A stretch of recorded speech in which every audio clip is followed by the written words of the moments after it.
엄마, 10만 원 보냈어. 나도 힘들어. 알지? 툭 소리와 함께 끊긴 전화기 너머로 차가운 정적만 흘렀습니다. 내 평생을 갈아 넣어 뒷바라지한 아들의 목소리가 이토록 건조할 수 있을까요? 손마디가 뒤틀리도록 일을 해서 번 돈으로 그놈 대학 보내고 장가까지 보냈는데 내 인생의 성적표가 고작 지폐 2장이라니 가슴 한구석이 텅 빈 것처럼 시리더군요. 차라리 내가 진짜 가진 게 없는 빈털털이었다면 덜 비참했을까요? 이바구 시작 전에 구독과 좋아요 부탁드리며 끝까지 함께 해주세요. 일주일 전이었습니다. 겨울비가 추적추적 내리던 날 가슴이 찢어질 듯 아파 찾아간 대학병원은 유난히 춥고 서늘했습니다. 흰 가운을 입은 의사 선생님은 모니터 속 내 심장 사진을 한참이나 들여다보더니 안경을 고쳤으며 심각한 얼굴로 나를 보았습니다. 어머니, 보호자분 같이 안 오셨어요? 나 혼자요. 애들은 다 바빠서 그냥 나한테 말해줘요. 심장 판막이 많이 상했습니다. 혈관도 지금 꽉 막혀 있고요. 당장 수술하지 않으면 이번 겨울을 넘기기 힘드실 수도 있어요. 언제 쓰러지셔도 이상하지 않은 상태입니다. 죽음. 그 단어가 내 발밑에 툭 떨어지니 정신이 아득해지더군요. 아직 칠순 잔치도 못했는데 손주들 장가가는 것도 못 봤는데 벌써 갈 때가 되었다니 병원 문을 나서는데 다리에 힘이 풀려 주저앉을 뻔했습니다. 남편이란 작자는 갓 돌진한 막내를 남겨두고 일찍이 저 세상으로 가버렸고 그때부터 나는 여자의 삶을 포기했습니다. 새벽 4시면 어김없이 일어나 시장 바닥에 쪼그리고 앉아 생선 내장을 따고 나무를 팔았습니다. 손가락 마디마디가 류머티즘으로 퉁퉁 붓고 겨울이면 손등이 거북이 등껍질처럼 갈라져 피가 배어 나왔지만 나는 밴드 하나 붙일 돈도 아까워하며 살았습니다. 아줌마 몸에서 생선 비린내 나요. 버스 옆자리에 앉은 사람들이 코를 막으며 피할 때도 나는 속으로 웃었습니다.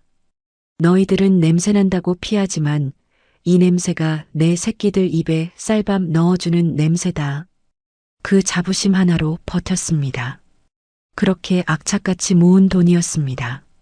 시장통 작은 판잣집이 재개발되면서 받은 보상금, 평생 입을 것 안 입고 먹을 것 안 먹어 모은 적금, 그리고 부동산 호황 때 운 좋게 불어난 땅값까지 합치니 어느새 30억이 넘는 큰 돈이 되어 있더군요. 하지만 나는 자식들에게 그 돈 이야기를 한 적이 없습니다. 돈이 있다는 걸 알면 자식들이 나를 부모가 아닌 현금 인출기로 볼까봐 겁이 났습니다. 뉴스에서 툭하면 나오지 않습니까? 유산 때문에 부모를 죽이네 살리네 하는 페륜아들 이야기. 내 자식들만큼은 돈 냄새를 맡고 달려드는 파리떼가 아니라 아픈 내 몸을 진심으로 어루만져줄 진짜 자식으로 남길 바랐습니다. 수술 날짜를 받아놓고 나는 밤새 고민했습니다. 텅 빈 거실, 낡은 소파에 앉아 30억 통장을 어루만지며 생각했습니다. 이 돈을 유산으로 남겨주기 전에 과연 누가 내 진짜 보호자인지 알 수 없을까? 그래서 결심했죠. 내 인생 마지막 시험을 치르기로. 그래, 한번 속여보자. 내가 돈이 한 푼도 없는 빈털털이라고 하면, 수술비 낼 돈이 없어서 죽게 생겼다고 하면, 그래도 내 손을 잡아줄 놈이 하나는 있겠지. 그놈한테 이전 재산 다 물려주리라. 떨리는 마음으로 첫 번째 버튼을 눌렀습니다. 장남인 영수였습니다. 내가 시장 바닥에서 고등어 배를 갈라번 돈으로 과외시키고 대학 보내고 유학까지 보낸 맏아들입니다. 장가갈 때 서울 아파트 전세금 5억, 내 노후자금 털어서 해줬습니다. 그때 며느리가 어머님 최고라며 내 손을 잡던 게 엊그제 같은데 여보세요? 영수냐? 애미다. 아, 어머니. 왜요? 저 지금 거래처 미팅 중인데. 용건만 빨리요. 목소리에서부터 찬바람이 쌩 불더군요. 미팅 중이라면서 뒤에서는 왁자지껄한 술집 소음이 들려왔습니다. 그게 아니고 애미가 병원에 다녀왔는데 심장 수술을 해야 한다더라. 수술비랑 입원비에서 1,000만 원 정도 필요한데 내가 좀 도와줄 수 있겠니?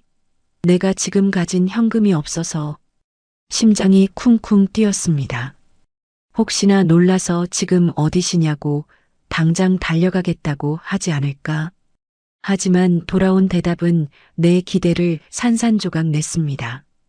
어머니, 1,000만 원이요? 아, 진짜 미치겠네. 저번에도 말씀드렸잖아요. 애들 영어 유치원비에 아파트 대출 이자에 저도 죽을 맛이라고요. 그리고 수술, 그거 꼭 해야 돼요? 연세도 있으신데 전신마 취하면 더 위험하다던데 그냥 약 드시면서 관리하면 안 되나? 가슴이 철렁 내려앉았습니다. 수술을 안 하면 이번 겨울을 못 넘긴다는데 자식 입에서 그냥 약이나 먹으라는 말이 나오다니요. 그래도 의사 선생님이 수술 안 하면 죽는다더라. 영수야, 내가 너 장가갈 때 해준 전세금 그것만 해도 아이 참, 또 그놈의 옛날 이야기. 어머니, 그거 10년 전 일이에요. 그리고 그 돈 집값 오르면서 다 녹아 없어진 거 아시잖아요. 왜 자꾸 생색을 내세요? 알았어요, 알았어. 일단 있는 대로 긁어서 보내볼게요. 끊어요. 뚝. 전화가 끊겼습니다. 귀가 멍해지더군요. 생색이라니. 내가 내 뼈가라 해준 돈을 두고 생색이라니. 잠시 후 딩동 문자가 왔습니다. 입금 10만 원 보내는 분 박영수. 10만 원. 0이 5개. 내 목숨값이, 내 평생의 헌신이 고작 10만 원이었습니다. 눈물이 핑 돌다 못해 헛웃음이 픽 새어나오더군요. 영수, 내가 며칠 전에 새 차 뽑았다고 동네방네 자랑하던 걸 내가 모를 줄 알았니? 주말마다 골프 치러 필드 나가는 사진을 며느리가 SNS에 올리는 걸 내가 못 봤을 것 같니? 그 골프채 하나 값도 안 되는 돈을 어미 수술비라고 던져준 거냐? 배신감에 치가 떨려 손이 부들부들 떨렸습니다. 장롱 깊숙한 곳에서 통장을 꺼냈습니다. 30억 5천만 원. 이 많은 돈이 있으면 뭐합니까? 정작 내 핏줄은 나를 짐짝 취급하는데 30억이 휴지 조각보다 못하게 느껴졌습니다. 이 통장을 갈기갈기 찢어발기고 싶다가도 억울해서 그럴 수가 없었습니다. 그래, 아직 둘째랑 막내가 남았다. 설마 다들 이러지는 않겠지. 우리 영철이는 다를 거야. 둘째 영철이에게 전화를 걸었습니다. 영철이는 형보다 살갑진 않아도 마음은 여린 구석이 있는 아이였습니다. 사업한다고 내 속을 썩일 때마다 쌈짓돈 털어 도와준 게 얼만데 모른 척하진 않을 겁니다. 작년에 사업 망해서 길거리에 나앉게 생겼을 때 내가 몰래 해준 가게 보증금만 1억이었습니다. 신호가 갑니다. 뚜루루, 뚜루루. 한 번, 두 번, 세 번, 10번이 넘어가도 받지를 않습니다. 바쁜가 보구나. 그래, 일하다 보면 못 받을 수도 있지. 스스로를 위로하며 전화를 끊으려는데 짧은 문자 하나가 띵 날아옵니다. 회의 중입니다. 나중에 전화 드릴게요. 회의 중? 백수가 무슨 회의를 한단 말이냐? 가게 말아먹고 집에서 논 지가 반년이 넘었는데 어제도 친구들이랑 강원도 놀러 가서 회 떠먹는 사진 올린 걸 봤는데 내 전화를 피하는 겁니다. 형한테 벌써 연락을 받은 거겠죠. 엄마가 돈 달라고 할까봐, 귀찮은 소리 들을까봐 아예 싹을 자르는 겁니다. 가슴이 답답해져 옵니다. 숨이 턱턱 막히고 심장이 밧줄로 꽁꽁 묶인 것처럼 조여오는 통증이 다시 시작되었습니다. 신음이 절로 나왔습니다. 급히 약통을 찾아 알약 몇 개를 손바닥에 털어넣고 물도 없이 삼켰습니다. 거친 알약이 목구멍을 긁고 내려가는 느낌이 생생했습니다. 나는 식은땀을 흘리며 벽에 걸린 낡은 가족 사진을 멍하니 올려다봤습니다. 사진 속 색동 저고리를 입고 환하게 웃고 있는 우리 삼남매. 저 때만 해도 엄마 없으면 못 살아. 엄마 내가 커서 호강시켜줄게 하며 내 치맛자락을 붙잡고 늘어지던 녀석들이었는데 세월이 야속한 걸까요? 돈이 원수일까요? 자식 농사 헛지었다는 말이 비수처럼 가슴에 꽂혔습니다. 이제 남은 건 막내 서연이뿐입니다. 우리 막내. 위로 오빠 둘 챙기느라 늘 뒷전이었던 아이. 오빠들은 고기 반찬 먹일 때 콩나물만 먹여야 했고 오빠들 대학 보낼 때 너는 여자니까 상고 가서 취직해라 하며 공장으로 떠밀었던 아픈 손가락. 졸업식 날 꽃다발 하나 못 사주고 짜장면 한 그릇 사주면서 울었던 내 딸. 서연이에게 전화를 걸어야 하는데 손가락이 움직이질 않습니다. 두려웠습니다. 형편이 넉넉지 않은 막내에게 부담을 주는 것도 미안했지만 무엇보다 겁이 났습니다. 만약 서연이마저 영수나 영철이처럼 나를 외면한다면, 가난이 지긋지긋하다며 엄마 때문에 내 인생 망쳤다며 모진 소리를 한다면 그때는 정말 내가 살아있을 이유가 없을 것 같아서 30억이고 뭐고 이 통장을 품에 안고 그냥 한강물에 뛰어드는 게 나을 것 같아서 마지막 희망마저 사라지는 게 죽기보다 더 무서웠습니다. 밖에는 겨울비가 거세져 창문을 때리고 텅 빈 거실엔 낡은 벽시계 초침 소리만 째깍째깍 울려 퍼집니다. 그 소리가 마치 내 남은 수명을 카운트다운하는 것만 같았습니다. 나는 칠흑 같은 어둠 속에 홀로 남겨진 어린아이처럼 무릎을 끌어안았습니다. 과연 우리 막내는 다를까요? 아니면 세상 모든 자식은 결국 다 똑같은 걸까요? 마른 침을 삼키며 나는 떨리는 손가락으로 마지막 번호 막내딸을 눌렀습니다. 신호가 가는 그 짧은 순간이 내 70년 인생 중 가장 긴 시간이었습니다. 여보세요? 서연이니?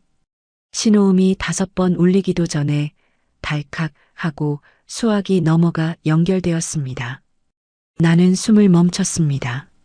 침이라도 삼키면 그 소리에 전화가 끊어질까봐 입술을 깨물며 조심스럽게 입을 뗐습니다. 서연아, 엄마야. 바쁜데 전화해서 미안하다. 수화기 너머에선 아무 대답이 없었습니다. 하지만 알 수 있었습니다. 가늘게 들려오는 숨소리. 내 딸 서연이가 듣고 있다는 걸요. 오빠들과는 달랐습니다. 귀찮다는 듯 쏘아붙이던 큰 놈이나 아예 피하던 둘째 놈과는 달리 서연이는 그저 조용히 내 숨소리를 듣고 있었습니다. 그 침묵이 나는 왠지 모르게 더 무서웠습니다. 차라리 엄마 왜 또 전화했어? 하고 소리를 질러줬으면 좋겠는데 이 아이는 어릴 때부터 그랬습니다. 속이 문드러져도 겉으로는 말 한마디 안 하고 꾹 참던 아이. 그래서 더 알 수 없는 아이. 저기, 서연아, 엄마가 병원에 다녀왔어. 내 목소리가 파들파들 떨렸습니다. 30억 자산가의 위험 같은 건 온데간데 없었습니다. 그저 살려달라고, 나 좀 봐달라고 애원하는 늙은 노파의 비굴한 목소리뿐이었습니다. 심장이 많이 안 좋대.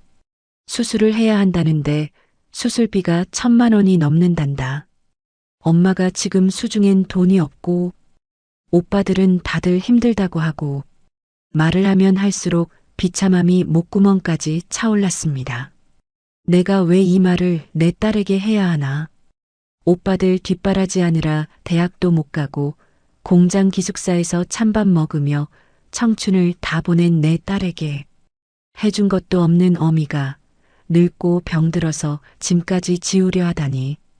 나는 정말 벼락을 맞아도 싼 어미였습니다. 하지만 살고 싶었습니다. 돈 30억이 있어서가 아니라 적어도 자식 중 한 명은 나를 걱정해준다는 그 증거 하나를 붙들고 죽고 싶었습니다. 서연아, 혹시 내가 조금 융통해 줄 수 있겠니? 엄마가 나중에라도 꼭 갚을게. 수화기 너머의 침묵이 길어졌습니다. 1초, 2초, 3초. 심장이 터질 것만 같았습니다. 밖에서 들려오는 빗소리가 천둥 소리처럼 커졌다가 작아지기를 반복했습니다. 제발, 제발 한마디만 해다오. 엄마, 많이 아파? 그 한마디면 된다. 돈 없다고 해도 괜찮다. 그냥 걱정만 해다오. 그러면 내가 당장 내일이라도 30억 통장 들고 너한테 달려가마. 내 인생 펴주마. 그러나 돌아온 건 목소리가 아니었습니다. 뚱 마이너스. 전화가 끊어졌습니다. 나는 내 귀를 의심했습니다. 잘못 들은 거겠지. 통신 상태가 안 좋아서 끊긴 거겠지. 황급히 다시 화면을 확인했습니다. 통화 종료. 다시 걸어볼까? 손가락이 덜덜 떨렸습니다. 다시 걸었는데 이번에는 아예 전원을 꺼버렸다면? 고객님의 전화기가 꺼져 있어. 그 안내 멘트를 듣는 순간 내 심장도 멈춰버릴 것만 같았습니다. 전화기를 쥔 손이 힘없이 툭 바닥으로 떨어졌습니다. 무릎 위에 올려놓았던 30억 통장이 스르르 미끄러져 차가운 장판 바닥에 나뒹굴었습니다. 아! 입에서 바람 빠지는 소리 같은 탄식이 흘러나왔습니다. 눈물도 나오지 않았습니다. 사람이 너무 큰 충격을 받으면 눈물조차 말라버린다는 걸 이른이 넘어서야 알았습니다. 막내마저, 세상 착하던 우리 막내마저 나를 버렸습니다. 아무 말 없이 전화를 끊어버린 그 냉정함이 10만 원을 보낸 큰아들의 모욕보다, 전화를 피한 둘째 아들의 외면보다 더 뼈아프게 내 가슴을 후벼 팠습니다. 오빠들은 그래도 핑계라도 댔습니다. 하지만 서연이는 내 말이 끝나기도 전에 나라는 존재를 지워버린 겁니다. 그 침묵은 거절이 아니라 단절이었습니다. 더 이상 얽히고 싶지 않다는, 지긋지긋한 가난의 굴레를 끊어내겠다는 무언의 선언 같았습니다. 나는 거실 한가운데 덩그러니 앉아 어둠에 잠겨가는 집안을 둘러보았습니다. 평생을 바쳐 지켜온 이 집, 자식들 웃음소리로 채우고 싶었던 이 공간이 이제는 나를 가두는 거대한 감옥처럼 느껴졌습니다. 후회가 밀물처럼 밀려왔습니다. 나는 자식 농사를 잘못 지은 게 아닙니다. 나는 죄인입니다. 기억이 났습니다. 서연이가 고등학교 때 수학여행 가고 싶다고 울먹이던 날이, 그때 나는 영수 대학 등록금 된다고, 영철이 사고 친 합의금 된다고 정신이 없었습니다. 계집애가 무슨 여행이야. 그 돈이면 오빠들 고기 반찬이 몇 끼인데. 그렇게 소리를 지르며 딸의 등짝을 때렸습니다. 서연이는 소리 없이 눈물만 뚝뚝 흘리며 돌아섰었죠. 그날 밤 이불 속에서 끄끄대며 울던 딸의 소리를 듣고도 나는 모른 척했습니다. 서연이가 공장에 취직해서 첫 월급을 타왔을 때도 그랬습니다. 봉투째 내밀던 그 고사리 같은 손, 자기 립스틱 하나 안 사고 가져온 그 돈을 나는 덥석 받아 챙겨서는 영수 양복을 해입혔습니다. 오빠가 잘 돼야 너도 덕 보는 거야. 그 말도 안 되는 핑계를 대면서요. 그래놓고 이제 와서 병들고 아프니까 그 딸에게 손을 벌렸습니다. 엄마 살려달라고. 서연이가 전화를 끄는 건 당연했습니다. 아니, 욕을 한 바가지 퍼붓지 않은 게 다행이었습니다. 나는 어미 자격이 없었습니다. 30억이 아니라 300억이 있어도 나는 딸에게 용서받지 못할 죄인이었습니다. 흐흐흑, 으흐흑. 참았던 울음이 기어이 터져 나왔습니다. 가슴을 쥐어뜯으며 통곡했습니다. 30억 통장을 집어들어 벽에다 내던졌습니다. 저 종이 쪼가리가 뭐라고, 저게 뭐라고 내 새끼들 마음 하나 못 얻고 이 꼴이 되었나? 차라리 이 돈이 없었더라면 그냥 시장통에서 생선 팔던 그 시절 비린내 나도 다 같이 한 이불 덮고 자던 그때가 더 행복했던 것 같습니다. 그때는 영수가 내 어깨도 주물러 줬고 영철이가 내 무릎을 베고 잤고 서연이가 내 흰머리를 뽑아줬는데 돈이 생기니 자식들이 괴물이 되었고 나는 그 괴물들의 눈치를 보는 먹잇감이 되었습니다. 어머니, 이번 겨울 넘기기 힘드세요. 의사의 말이 귓가에 윙윙거렸습니다. 그래, 차라리 잘 됐다. 수술은 무슨 수술? 누구 좋으라고 수술을 해? 내가 살아서 뭐해? 자식 셋 다 나를 버렸는데 내가 살아서 숨 쉬는 게 무슨 의미가 있어? 나는 비틀거리며 일어났습니다. 찬장에서 수면 유도제를 찾았습니다. 수술 받지 말고 그냥 이대로 잠들자. 내일 아침에 차가운 시체로 발견되면 그때는 놈들이 와서 울어줄까? 아니, 장례식장에서 부조금 챙기려고 눈물 연기를 하겠지. 그리고 내 유산 찾느라 집안을 이 잡듯이 뒤지겠지. 그러다 저 구석에 처박힌 30억 통장을 발견하면 놈들은 무슨 표정을 지을까? 환호를 지를까? 춤을 출까? 아니면 나를 버린 걸 후회하며 땅을 칠까? 독한 것들, 나쁜 놈들. 약을 쥔 손이 떨렸습니다. 억울해서, 너무 분하고 억울해서 죽지도 못할 것 같았습니다. 하지만 살아낼 자신은 더더욱 없었습니다. 이 지독한 외로움을 견디며 10만 원 던져준 아들과 연락 끊은 딸을 보며 살아갈 자신이 없었습니다. 그때였습니다. 쾅, 쾅, 쾅. 현관문을 두드리는 소리가 들렸습니다. 나는 깜짝 놀라 약통을 떨어뜨렸습니다. 이 밤중에 올 사람이 없는데? 누구세요? 대답이 없었습니다. 설마 영수인가? 10만 원 보낸 게 미안해서 다시 온 건가? 아니면 빚쟁이한테 쫓기던 영철이가 숨으러 온 건가? 기대감이 고개를 쳐들었습니다. 바보처럼 자식에게 짓밟히고도 또 자식을 기다리는 이 미련한 어미의 본능이 꿈틀거렸습니다. 도어락 비밀번호 누르는 소리가 들렸습니다. 띠띠띠띠. 우리 집 비밀번호를 아는 사람은 자식들 뿐입니다. 나는 숨을 죽이고 현관 쪽을 바라보았습니다. 띠로리 마이너스. 경쾌한 소리와 함께 문이 열렸습니다. 차가운 겨울바람이 훅 밀려 들어오고 빗물에 젖은 누군가가 거친 숨을 몰아쉬며 현관에 서 있었습니다. 어둠 속에 서 있는 그 그림자를 본 순간 나는 심장이 멎는 것 같았습니다. 그건 내가 가장 기다렸지만 동시에 가장 두려워했던 얼굴이었습니다. 서연이니? 나는 떨리는 목소리로 물었습니다. 현관 센서 등이 켜지자 어둠 속에 서 있던 인형이 분명해졌습니다.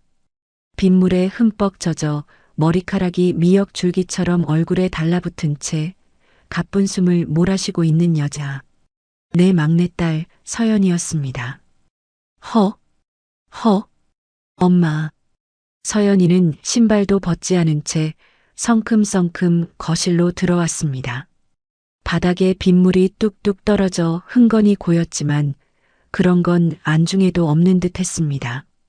나는 멍하니 서서 딸을 바라보았습니다. 전화를 뚝 끊어버렸던 그 매정한 딸이 지금 내 눈앞에 서서 금방이라도 쓰러질 듯 위태롭게 숨을 고르고 있었습니다.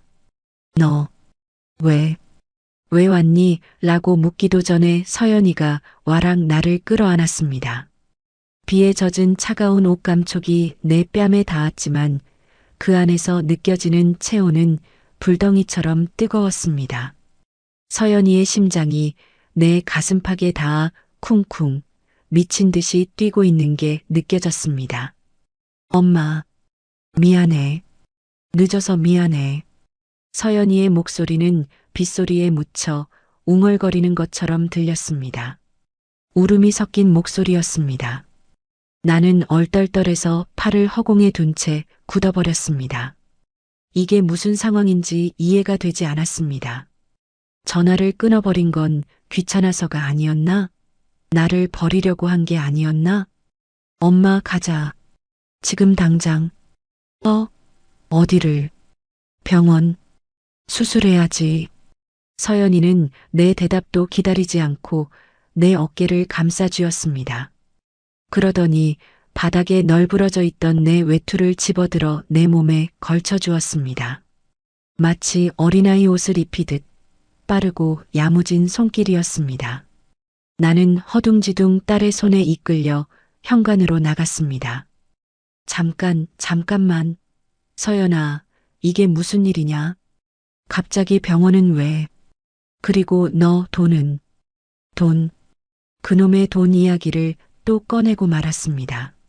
나는 입을 다물고 싶었지만 불안감이 나를 놔주지 않았습니다. 내가 무슨 돈이 있어서 병원에 가자는 거냐? 너도 힘들다며. 공장 다니면서 월세 내기도 빠듯하다며. 혹시 빚이라도 내서 온 거니? 서연이는 내 말에 대꾸하지 않았습니다. 그저 입술을 꽉 깨문 채 내 신발을 신겨주고는 내 손을 꽉 잡았습니다. 그 소나기 힘이 어찌나 센지 아플 정도였습니다. 놓치면 영영 잃어버릴까봐 두려워하는 사람처럼 서연이는 내 손을 생명줄처럼 움켜쥐고 있었습니다. 현관문을 나서자마자 차가운 겨울비가 얼굴을 때렸습니다. 춥다. 내가 몸을 움츠리자 서연이는 자신이 입고 있던 젖은 코트를 벗어 내 머리 위로 씌워주었습니다. 엄마, 조금만 참아. 차 대기시켜놨어. 차? 서연이가 차가 있었나? 면허도 없는 줄 알았는데. 의아해할 틈도 없이 아파트 입구에 낯선 검은색 세단 한 대가 비상등을 켜고 서 있는 게 보였습니다. 택시는 아니었습니다. 번쩍거리는 고급 승용차였습니다. 저게 뭐지? 콜택시를 부른 건가? 운전석에서 양복을 입은 기사님이 우산을 들고 뛰어나왔습니다. 작가님 오셨습니까? 어르신 모시겠습니다. 작가님? 나는 내 귀를 의심했습니다. 기사님이 서연이를 보고 작가님이라고 불렀습니다. 내가 잘못 들었나? 서연이가 무슨 작가야? 글이라곤 가계부밖에 안 써봤을 텐데. 하지만 서연이는 익숙한 듯 고개를 까딱하더니 뒷좌석 문을 열어 나를 조심스럽게 태웠습니다. 푹신한 가죽 시트에 몸이 파묻히자 따뜻한 히터 바람이 얼어붙은 몸을 감싸주었습니다. 차가 부드럽게 출발했습니다. 빗길을 미끄러지듯 달리는 차 안은 도서관처럼 조용했습니다. 나는 옆자리에 앉은 서연이를 곁눈질로 훔쳐보았습니다. 젖은 머리카락, 창백한 얼굴, 꾹 담은 입술. 내 딸이지만 오늘따라 낯설어 보였습니다. 낡은 공장 작업복 대신 비에 젖긴 했지만 꽤 세련돼 보이는 원피스를 입고 있었습니다. 가방도 시장표가 아닌 것 같았습니다. 이 아이에게 무슨 일이 있었던 걸까요? 지난 3년 동안 서연이는 명절에도 내려오지 않았습니다. 일이 바빠서 못 가요라며 용돈만 몇 푼 붙여왔었죠. 나는 그게 공장 잔업 때문인 줄만 알았습니다. 섭섭했지만 먹고 살기 힘들어서 그렇겠거니 하며 체념했었습니다.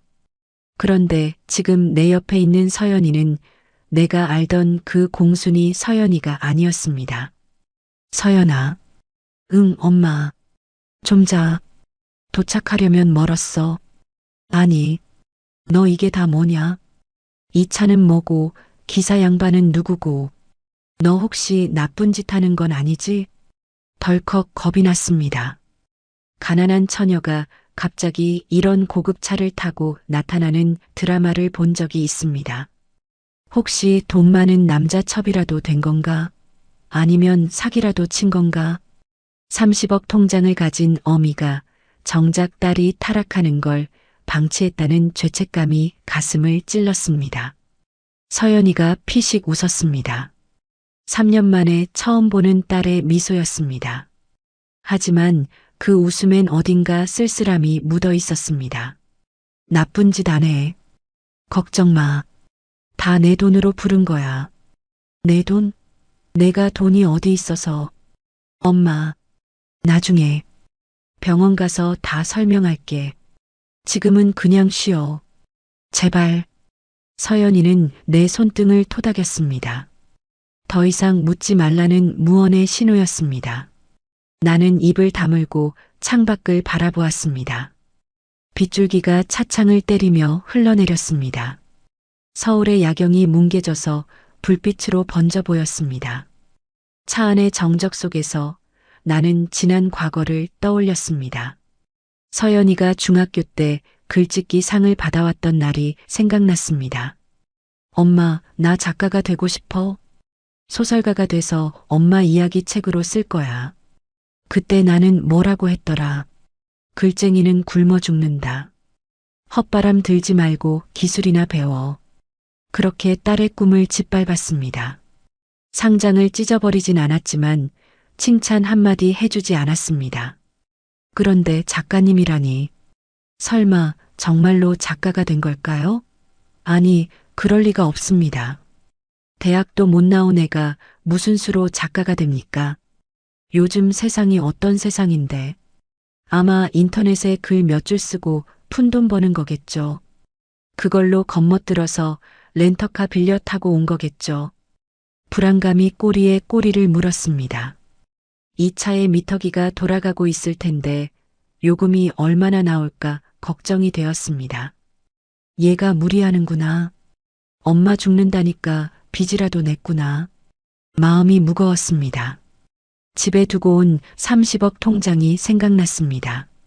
아, 그걸 챙겨왔어야 했는데. 바닥에 던져놓고 그냥 와버렸으니. 만약 영수나 영철이가 집에 오면 어쩌지? 그놈들이 통장을 발견하면? 엄마 무슨 생각해? 귀신 같은 지지배. 내 속을 꿰뚫어 봅니다. 아니, 그냥 집에 가스불은 껐나 해서. 걱정 마. 내가 나오면서 다 확인했어. 그리고 엄마가 벽에 던진 통장도. 심장이 덜컥 내려앉았습니다. 뭐? 파란색 비닐에 쌓인 통장 말이야. 그거 내가 챙겼어. 서연이가 자신의 가방을 톡톡 두드렸습니다. 내 얼굴이 화끈 달아올랐습니다. 들켰구나. 돈 없는 척 연기했는데 통장을 들키고 말았구나. 서연이는 그 통장 안에 얼마가 있는지 봤을까요? 30억이라는 숫자를 봤을까요? 너, 그거 봤니? 아니, 안 봤어. 남의 통장을 왜 봐? 그냥 엄마한테 중요한 것 같아서 챙겼어. 서연이는 담담하게 말했습니다. 거짓말 같지는 않았습니다. 안도의 한숨이 나왔지만 동시에 찜찜함이 남았습니다. 서연이는 왜 안 궁금해할까요? 엄마가 왜 그걸 던졌는지, 그게 뭔지 물어볼 법도 한데. 도착했습니다. 기사님의 목소리에 정신이 들었습니다. 차창 밖을 보니 으리으리한 건물이 보였습니다. 내가 다니던 그 대학병원이었습니다. 하지만 우리가 내린 곳은 응급실 입구가 아니었습니다. 호텔 로비처럼 화려한 조명이 비추는 본관 정문, 그 중에서도 VIP 전용이라고 쓰인 입구였습니다. 여기는 너무 비싼 데 아니냐? 응급실로 가야지. 내가 주춤거리자 서연이가 내 팔짱을 꼈습니다. 엄마, 이제부터 엄마는 이런 데로만 다닐 거야. 내가 그렇게 해줄 거야. 얘가 미쳤나 봐. 돈이 썩어나냐? 얼른 저쪽으로 가자. 아니, 이쪽이야. 내가 다 예약해놨어. 서연이는 완강했습니다. 나를 거의 끌다시피 해서 회전문 안으로 들어갔습니다. 안으로 들어서자마자 병원 직원이 우리를 기다렸다는 듯 달려왔습니다. 박서연 작가님 오셨습니까? VIP 병동 준비 완료되었습니다. 이쪽으로 모시겠습니다. 또다시 작가님, 그리고 직원들의 깍듯한 태도. 나는 벙어리가 된 채 서연이와 직원의 뒤를 따라 엘리베이터에 탔습니다. 엘리베이터 버튼 옆에 VIP 병동 21층라는 글자가 반짝였습니다. 도대체 이게 무슨 조화속일까요? 우리 모녀가 지금 대한민국 최고급 병실로 올라가고 있습니다. 서연이의 뒷모습을 바라보는데 갑자기 딸의 어깨가 너무나 커 보였습니다. 그리고 동시에 내가 알던 내 딸이 아닌 것만 같아서 알 수 없는 거리감이 느껴졌습니다. 서연아, 너 도대체 3년 동안 밖에서 무슨 짓을 하고 다닌 거니? 엘리베이터 문이 열리고 눈부시게 하얀 복도가 우리를 맞이했습니다. 그 끝에 내 인생의 가장 큰 반전이 기다리고 있다는 걸 나는 그때까지도 꿈에도 몰랐습니다. 어머니, 이쪽 침대로 누우시죠. 간호사들이 나를 부축해 눕힌 곳은 병상이 아니라 구름이 같았습니다. 순백의 시트, 은은한 조명, 창밖으로 내려다 보이는 서울의 야경, 그리고 한쪽에 마련된 푹신한 보호자용 소파와 고급 탁자까지. 이건 병실이 아니었습니다. 텔레비전 드라마에서 재벌 회장님들이나 눕던 호텔방이었습니다. 나는 흙투성이 신발을 벗는 것조차 주저되었습니다. 내 남루한 몸뚱이가 이 고귀한 공간을 더럽히는 것만 같아서 몸 둘 바를 모르고 엉거주춤 서 있었습니다. 서연아, 여기 하루 입원비가 얼마냐? 우리 지금이라도 나가자. 응? 엄마는 그냥 다인실이면 된다. 나는 서연이의 소매를 잡아당기며 속삭였습니다. 겁이 났습니다. 이게 다 빚일 텐데. 기사가 딸린 차도 이 으리으리한 병실도 다 나중에 갚아야 할 빚일 텐데. 내가 죽고 나면 이 빚더미를 우리 막내가 다 떠안아야 할 텐데. 30억 통장을 가진 내가 자식 빚지는 꼴을 어떻게 눈 감고 본단 말입니까? 엄마, 제발 돈 걱정 좀 그만해. 서연이는 나를 침대에 억지로 앉히며 단호하게 말했습니다. 젖은 코트를 벗은 딸의 모습은 당당했습니다. 예전에 내 눈치만 보며 구석에 쭈그리고 앉아있던 그 주눅든 막내가 아니었습니다. 내가 낼 거야. 빚 아니야. 내 능력이야. 능력이라니? 내가 공장 다니면서 무슨 돈을 이렇게. 공장 그만둔 지가 언젠데. 엄마, 나 봐봐. 서연이는 병실 탁자 위에 놓여있던 가방을 열었습니다. 그리고 그 안에서 책 한 권을 꺼내 내 무릎 위에 올려놓았습니다. 남색 표지에 금박으로 제목이 박힌 꽤 두툼하고 고급스러운 책이었습니다. 장편소설 소금꽃이 필 때까지. 지은이 박서연. 나는 내 눈을 의심했습니다. 표지 하단에 적힌 이름. 박서연. 내 딸 이름이었습니다. 동명이인이겠지. 세상에 박서연이 어디 한둘인가. 이게 뭐냐? 내 책이야, 엄마. 지난달에 100만 부 팔렸어. 지금 서점에 가면 제일 잘 보이는 곳에 쌓여 있어. 100만 부? 서점이 어쩌고? 도무지 실감이 나지 않았습니다. 숫자에 밝은 나였지만 책이 100만 부 팔렸다는 게 돈으로 얼마인지 계산조차 되지 않았습니다. 내가 글을 썼다고? 정말로? 응. 엄마 기억나? 나 중학교 때 글짓기 상 받아왔을 때 엄마가 그랬잖아. 글쟁이는 굶어 죽는다고. 기술이나 배우라고. 가슴이 뜨끔했습니다. 잊고 싶었던 내 모진 말들을 딸은 토시 하나 틀리지 않고 기억하고 있었습니다. 쥐구멍이라도 있으면 숨고 싶었습니다. 그래서 공장 다니면서 몰래 썼어. 기숙사 화장실에서 쓰고, 점심시간에 밥 빨리 먹고 쓰고, 밤에 이불 뒤집어 쓰고, 그렇게 10년을 썼어. 다들 미쳤다고 했어.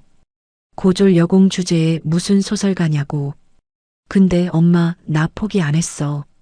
왜인 줄 알아?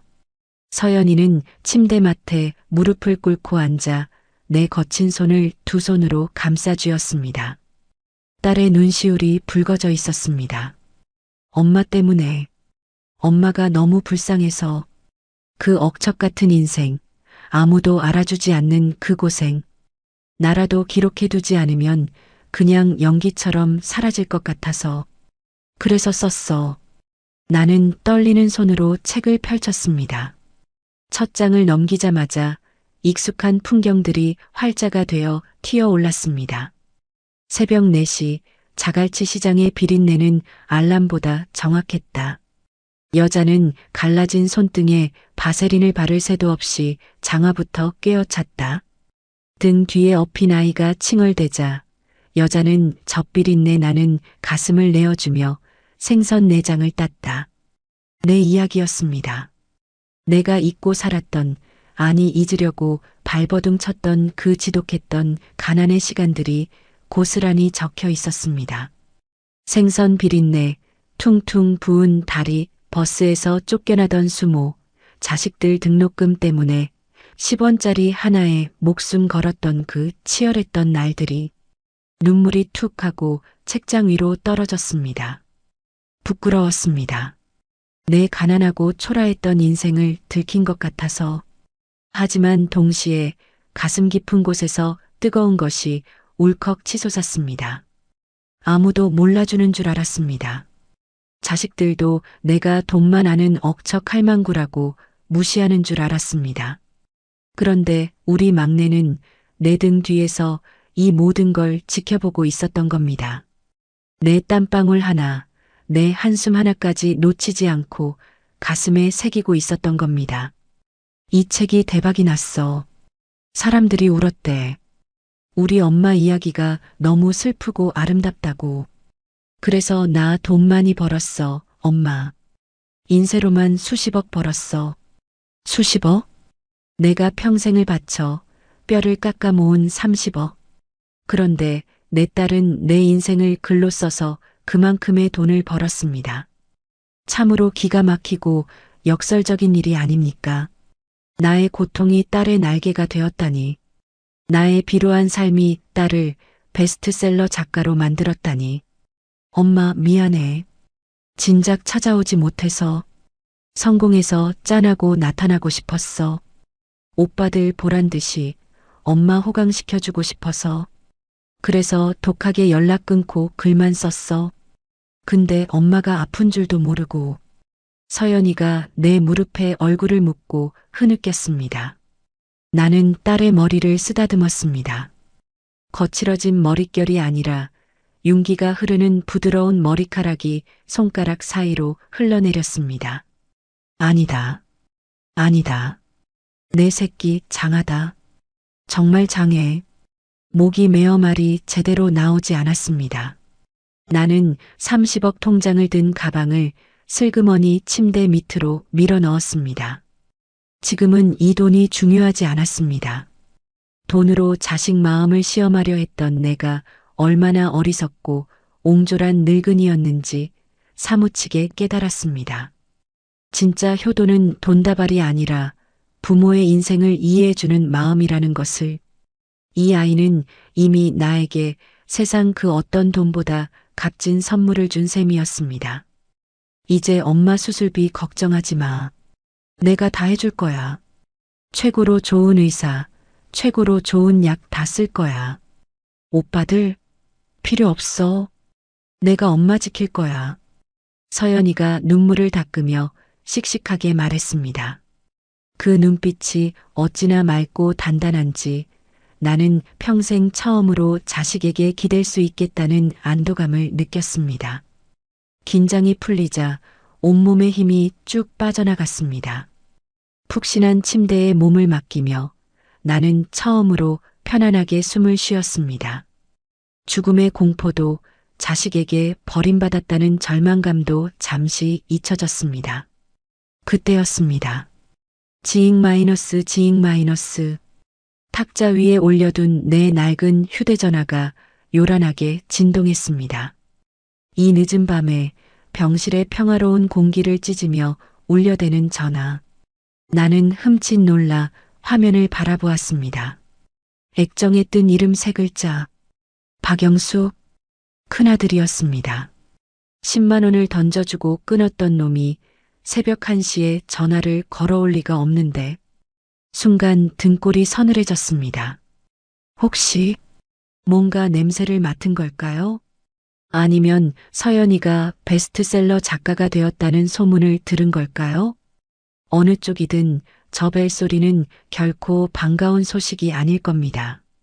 먹잇감을 노리는 하이에나의 울음소리처럼 불길하고 집요하게 울려대고 있었으니까요. 나는 서연이를 쳐다봤습니다. 서연이도 굳은 얼굴로 전화기를 노려보고 있었습니다. 엄마, 받지 마. 서연이가 차갑게 말했습니다. 하지만 나는 떨리는 손을 뻗었습니다. 왠지 받아야만 할 것 같았습니다. 이 평화가 폭풍 전야의 고요함이라는 것을 내 본능이 경고하고 있었기 때문입니다. 여보세요? 나는 떨리는 손으로 통화 버튼을 눌렀습니다. 서연이가 말렸지만 받지 않으면 놈들이 집으로 쳐들어가 쑥대밭을 만들 것 같다는 불길한 예감이 들었기 때문입니다. 어머니, 지금 어디예요? 집에 갔더니 문도 잠겨 있고, 아니, 인터넷 뉴스 봤어요? 서연이 걔 진짜 대박 난 거 맞아요? 수화기 너머로 영수의 목소리가 쩌렁쩌렁 울렸습니다. 내 건강을 묻는 안부 인사는 단 한마디도 없었습니다. 오로지 대박이라는 단어에 꽂혀 흥분한 목소리. 마치 복권 당첨 번호를 확인하는 도박꾼의 목소리 같았습니다. 그게 무슨 소리냐? 아, 모르는 척하지 마세요. 지금 박서연 작가 검색어가 실시간 1위라고요. 걔가 쓴 책이 어머니 이야기라면서요? 그럼 인세가 얼마야 도대체? 어머니 지금 서연이랑 같이 있죠? 어디에요? 병원 갔어요? 귀신 같은 놈. 돈 냄새 하나는 기가 막히게 맞는 놈입니다. 수술비 10만 원 보낼 때는 죽는 소리를 하더니 동생이 돈 벌었다는 소문에는 한밤중에 눈에 불을 켜고 달려듭니다. 어머니 말 안 하면 내가 경찰에 실종 신고할 거예요. 서울대 병원이다. VIP 병동. 뭐요? VIP? 와, 진짜네. 진짜 터졌네. 금방 갈게요. 꼼짝 말고 있어요. 뚝. 전화가 끊어졌습니다. 나는 망치로 머리를 얻어맞은 듯 멍해졌습니다. 옆에서 듣고 있던 서연이의 표정이 차갑게 굳어 있었습니다. 뭔데? 오빠들? 그래. 금방 온단다. 알고 있구나. 내가 성공한 거 상관없어. 언젠가 마주칠 일이었어. 엄마 걱정하지 말고 누워있어. 내가 알아서 해.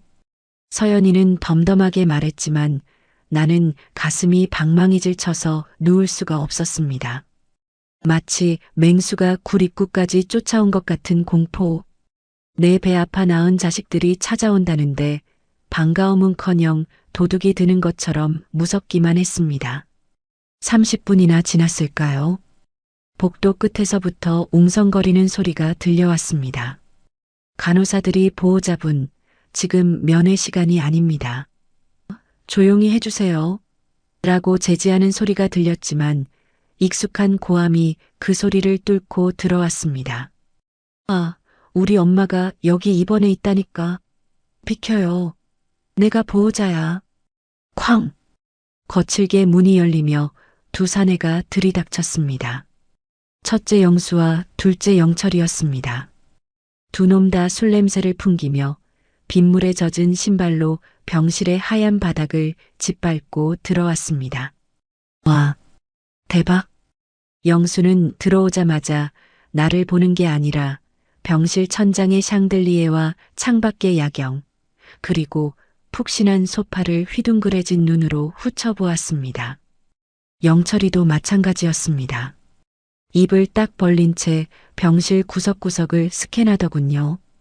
마치 견적을 뽑는 업자들처럼. 형, 이거 봐. 여기 하루 숙박비만 해도 몇백은 하겠다. 와, 죽이네. 야, 서연이 진짜 용됐네. 어떻게 이런 데를. 그들의 눈에는 병상에 힘없이 누워있는 늙은 어미는 보이지 않았습니다. 오직 이 화려한 돈의 맛만 보일 뿐이었습니다. 나는 이불을 끌어올려 가슴까지 덮었습니다. 자식들 앞에서 내 존재가 지워지는 기분, 투명 인간이 된 것 같은 비참함에 몸이 떨렸습니다. 오빠들, 나가. 여기 엄마 쉬는 곳이야. 서연이가 소파에서 일어나 그들을 막아섰습니다. 그제야 두 아들의 시선이 서연이에게 꽂혔습니다. 영수는 서연이의 머리끝부터 발끝까지 그 고급스러운 옷과 태도를 훑어보더니 비릿한 웃음을 흘렸습니다. 야, 박서연. 너 많이 컸다? 오빠들이 왔는데 인사도 안 하냐? 인사? 엄마 수술비 필요할 땐 코빼기도 안 보이더니 냄새 맡고 달려온 하이에나들한테 무슨 인사를 해? 뭐, 하이에나? 이 기집애가 말이 심하네. 영철이가 욱해서 달려들려 하자 영수가 팔을 뻗어 막았습니다. 영수는 능글맞은 표정으로 서연이 앞으로 다가갔습니다.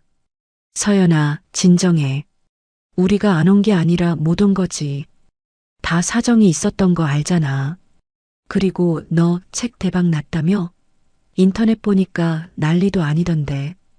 인쇄만 수십억이라며? 그래서 그게 오빠랑 무슨 상관인데? 상관이 왜 없어? 우리가 가족인데. 야, 솔직히 말해서 그 책 엄마 이야기 쓴 거라며. 그럼 그 소스 누가 제공했냐? 다 우리 가족 이야기 아니냐? 우리도 지분이 있다는 거지. 나는 귀를 의심했습니다. 지분? 엄마의 피눈물 나는 고생담을 팔아먹은 것도 모자라 이제는 그 이야기에 자기네 몫이 있다고 우기는 겁니다. 맞아, 누나. 나도 어릴 때 고생 많이 했어. 엄마 생선 팔러 나가면 집 지키고 내 이야기도 들어갔을 거 아냐? 그럼 나한테도 좀 떼줘야지.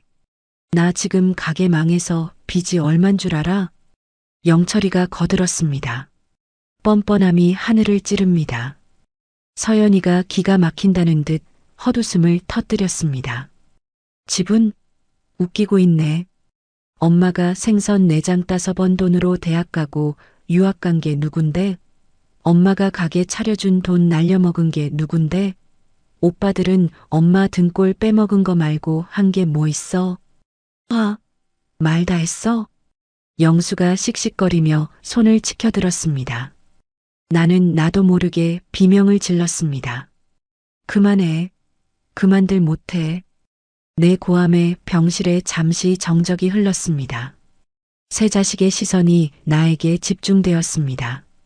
나는 떨리는 몸을 일으켜 세워 침대에 걸터 앉았습니다. 심장이 찢어질 듯 아파왔지만 정신력으로 버텼습니다. 어머니, 깨셨어요? 아이고, 몸은 좀 어떠세요? 영수가 언제 그랬냐는 듯 낯짝을 바꾸며 내 손을 잡으려 했습니다. 나는 그 손을 거칠게 쳐냈습니다. 짝! 소리가 날 정도로 매몰차게. 손 대지 마라. 더러운 손으로 나 만지지 마. 어머니, 왜 그러세요? 아들한테. 아들, 너희가 아들이냐? 수술비 1,000만 원이 없어서 어미 죽으라고 등 떠민 놈들이 아들이야? 내 서슬 퍼런 눈빛에 영수가 찔끔하며 뒤로 물러섰습니다. 하지만 그것도 잠시, 놈은 곧바로 본색을 드러냈습니다. 아니, 어머니. 섭섭하게 왜 옛날 얘기를 하세요? 그리고 솔직히 말해서 서연이 제가 돈을 저렇게 많이 벌었는데 어머니 수술비 걱정을 왜 해요? 제가 다 알아서 할 텐데 우리한테 10만 원 보냈다고 뭐라 하실 게 아니라 제가 돈방석에 앉은 걸 숨긴 걸 탓해야죠. 맞아요.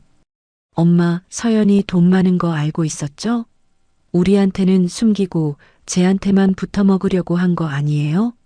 와, 진짜 배신감 드네.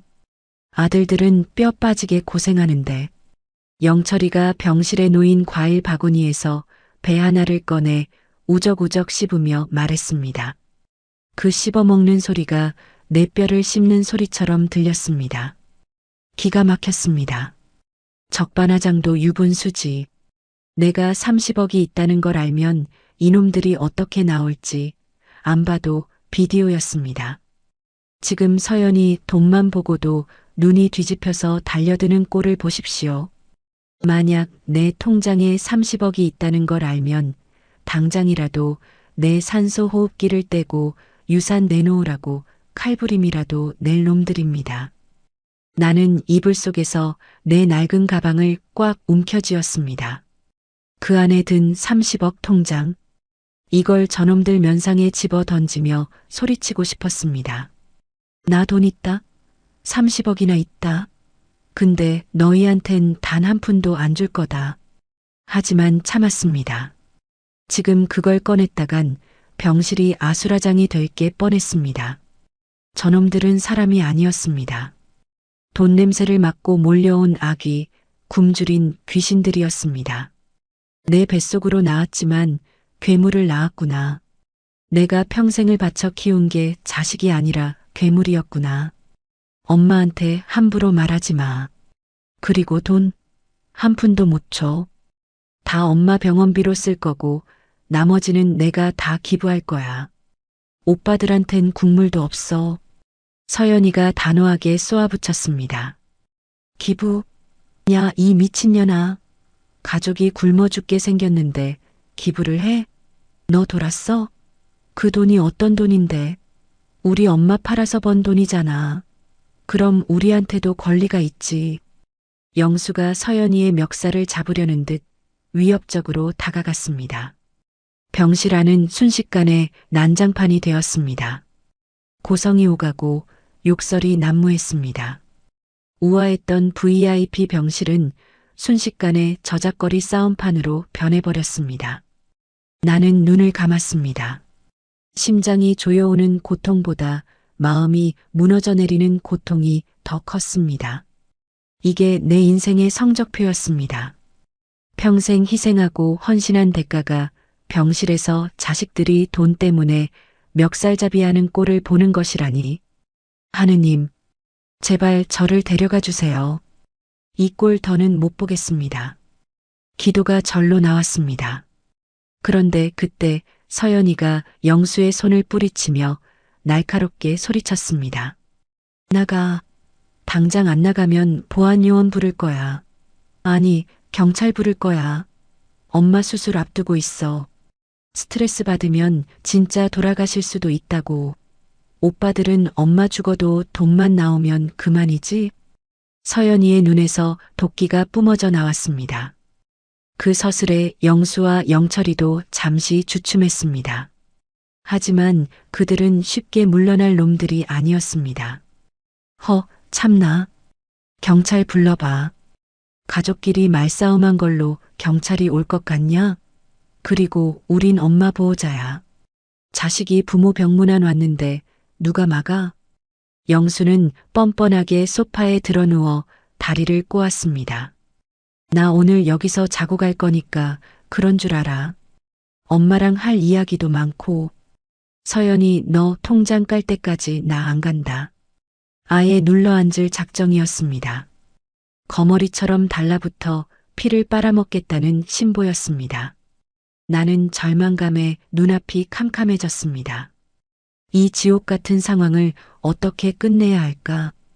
저놈들을 내쫓을 방법은 정말 없는 걸까? 그때 내 머릿속에 번개처럼 스치는 생각이 하나 있었습니다. 30억 통장. 그래, 저놈들이 원하는 게 돈이라면 돈으로 심판하는 수밖에 없다. 하지만 지금은 아니다. 지금 밝히면 나는 뼈도 못 추린다. 나는 끓어오르는 분노를 차갑게 식혔습니다. 그리고 결심했습니다. 수술이 끝나고 내가 살아서 이 병실을 나가는 날, 그날이 바로 너희들에 대한 내 마지막 판결이 내려지는 날이 될 것이다. 나는 눈을 뜨고 떨리는 목소리가 아닌 차갑게 가라앉은 목소리로 입을 열었습니다. 영수야, 영철아. 낮지만 분명한 내 목소리에 떠들던 두 놈이 나를 쳐다봤습니다. 너희들, 정말 돈이 필요하냐? 내 질문에 병실 안에 잠시 정적이 흘렀습니다. 영수와 영철이의 눈동자가 흔들렸습니다.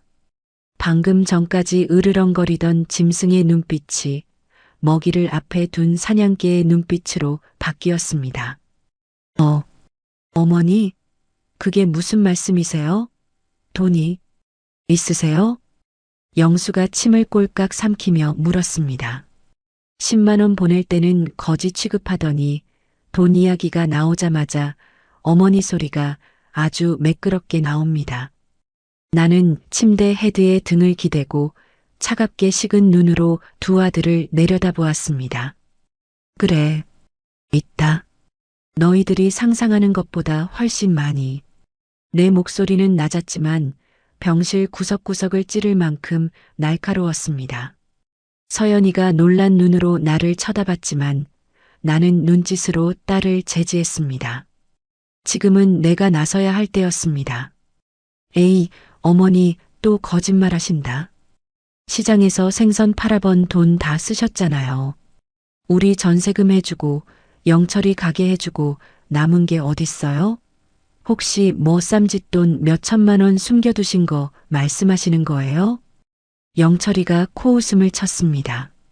믿기지 않는다는 투였지만 그 눈에는 혹시나 하는 탐욕이 이글거리고 있었습니다. 믿기 싫으면 관둬라. 대신 내가 이대로 수술 못 받고 죽으면 그 돈은 법적으로 국고에 환수되거나 사회에 기부되게 해놨다. 유언장 공증까지 다 받아놨으니까. 유언장이요?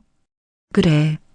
내가 오늘 밤에 너희 등살에 못 이겨 혈압 터져 죽으면 너희는 10원 한 장 못 건진다. 알겠냐? 나는 배에 힘을 주고 단호하게 말했습니다. 거짓말 반, 진실 반이었습니다. 유언장은 없지만 30억은 있으니까요. 저 속물들은 돈 냄새를 맡으면 절대 물러서지 않지만 그 돈이 사라질 위기에 처하면 누구보다 빠르게 계산기를 두드리는 놈들입니다. 영수와 영철이가 서로 눈빛을 교환했습니다. 머리 굴리는 소리가 여기까지 들리는 듯 했습니다. 진짜일까? 에이, 설마. 근데 진짜면 어떡해? 믿져야 본전 아닌가? 그럼 어머니, 수술 잘 받으시고 건강해지시면 그때는 좀 나눠주시는 거죠? 저희가 그래도 장남이고 차남인데. 영수가 꼬리를 내리고 비굴하게 웃었습니다. 역겨웠습니다. 불과 5분 전만 해도 동생 멱살을 잡던 놈이 돈 이야기 한 번에 순한 양이 되는 꼴이라니. 그건 내가 살아서 눈을 떴을 때 이야기다. 지금 당장 내 눈앞에서 꺼지지 않으면 내일 수술이고 뭐고 나는 그냥 여기서 혀 깨물고 죽을란다. 선택해라. 돈 한 푼 못 받고 장례 치를래? 아니면 조용히 꺼져서 기회라도 엿볼래? 내 섯을 펄은 협박에 놈들이 주춤했습니다. 이판사판으로 나오는 늙은 어미의 기세에 눌린 겁니다.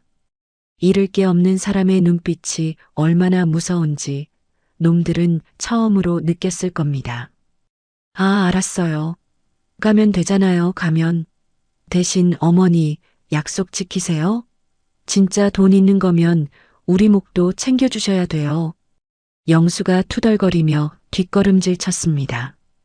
영철이도 아쉬운 듯 병실을 둘러보며 입맛을 다시더니 형을 따라 나섰습니다. 그때 서연이가 인터폰을 들고 차갑게 말했습니다. 보안실이죠? 난동 부리는 외부인 2명 지금 나갑니다. 다시는 2층에 발 못 붙이게 해주세요. 얼굴 확인하고 블랙리스트 올려주세요. 아, 박서연, 너 진짜 안 나가? 지금 보안 요원 올라오고 있어. 끌려나갈래? 제 발로 나갈래? 서연이의 서늘한 일갈에 두 아들은 쫓기듯 병실을 빠져나갔습니다. 쾅! 문이 닫히고 복도 멀리서 투덜거리는 소리가 사라질 때까지 나는 숨을 죽이고 있었습니다. 완전한 정적. 폭풍이 휩쓸고 지나간 자리에 고요함이 찾아왔습니다. 나는 그제야 참았던 숨을 몰아쉬며 침대 위로 무너져 내렸습니다. 온몸의 긴장이 풀리면서 사시나무 떨듯 몸이 떨려왔습니다. 엄마, 서연이가 달려와 나를 안았습니다. 괜찮아? 어디 아파? 의사 부를까? 아니다. 괜찮다. 그냥 기가 빠져서 그래. 나는 딸의 품에 안겨 가쁜 숨을 골랐습니다. 서글픔이 밀려왔습니다. 자식을 돈으로 협박해서 쫓아내야 하는 내 신세가 처량해서 견딜 수가 없었습니다. 이게 무슨 꼴입니까? 수술 앞둔 어미한테 살려주세요가 아니라 돈 주세요라고 말하는 자식들을 낳아놓고 나는 무엇을 위해 가토록 치열하게 살았단 말입니까? 엄마, 아까 그 말 진짜야? 돈 있다는 거. 서연이가 조심스럽게 물었습니다. 나는 힘없이 고개를 저었습니다. 그냥 해본 소리다. 저놈들 쫓아내려면 그 수밖에 더 있겠냐. 돈 귀신이 붙은 놈들인데. 그렇지? 놀랐잖아. 엄마가 돈이 어딨어. 서연이는 안도하는 눈치였습니다. 다행입니다. 아직은 비밀을 지켜야 합니다. 이 아이에게조차 지금 말하면 저 하이에나들에게 시달릴 게 뻔하니까요. 내가 모든 걸 정리하고 깨끗하게 물려줘야 합니다. 그날 밤 나는 잠을 이룰 수가 없었습니다. 창밖엔 여전히 겨울비가 추적추적 내리고 있었습니다. 내일 아침 수술. 의사 선생님은 성공 확률이 70%라고 했지만 내 나이 70에 전신 마취는 저승문턱을 밟는 것과 다름없다는 걸 압니다. 엄마 앉아? 보호자 침대에 누워있던 서연이가 일어났습니다. 잠이 안 오는구나. 무서워서 그래? 조금. 눈 감으면 다시 못 뜰까봐. 솔직한 심정이었습니다. 죽는 게 무서운 게 아니라 저 불쌍한 막내딸 혼자 두고 가는 게 무서웠습니다. 오빠들 등살에 어떻게 견딜까 걱정이 되어서 서연이가 내 침대로 올라와 내 옆에 누웠습니다. 좁은 병상에 모녀가 나란히 누우니 옛날 단칸방 시절 생각이 났습니다. 그때는 5 식구가 칼잠을 잤는데 엄마, 내가 책 읽어줄까? 내 소설 중에 제일 좋아하는 부분이야. 서연이가 탁자 위에서 책을 집어들었습니다. 그리고 나직한 목소리로 읽어 내려가기 시작했습니다. 여자는 알았다. 자신의 등 뒤에 엎인 아이가 짐이 아니라 날개였다는 것을. 비린내 나는 세상의 파도로부터 자신을 지탱해 준 건 고단한 노동이 아니라 아이의 따뜻한 체온이었다. 그래서 여자는 오늘도 칼을 들고 생선의 배를 갈랐다. 그 비릿한 피가 아이에게는 젖과 꿀이 되기를 기도하며 서연이의 목소리가 빗소리와 섞여 자장가처럼 들렸습니다. 눈물이 뺨을 타고 흘러 베개를 적셨습니다. 나는 짐이라고 생각했습니다. 내 팔자가 사나워 고생한다고 생각했습니다. 그런데 내 딸은 나를 자식을 위해 세상과 맞서 싸운 전사로 기억해주고 있었습니다. 내 인생이 헛되지 않았구나. 저 글귀 하나만으로도 보상받은 기분이었습니다. 서연아. 응, 엄마. 고맙다. 엄마 인생 예쁘게 써줘서 나중에 엄마가 없더라도 너는 씩씩하게 살아야 한다. 오빠들한테 기죽지 말고. 알았지? 그런 소리 하지 마. 수술 잘 될 거야. 일어나면 나랑 여행도 가고 맛있는 것도 먹으러 가야지. 내 돈 다 쓸 때까지 엄마 절대 못 죽어. 서연이가 내 손을 꼭 잡았습니다. 우리는 그렇게 서로의 온기를 느끼며 밤을 지새웠습니다. 30억 통장은 침대 및 가방 속에 잠들어 있었지만 그보다 더 큰 유산은 이미 딸에게 전해지고 있었습니다. 사랑이라는 이름으로.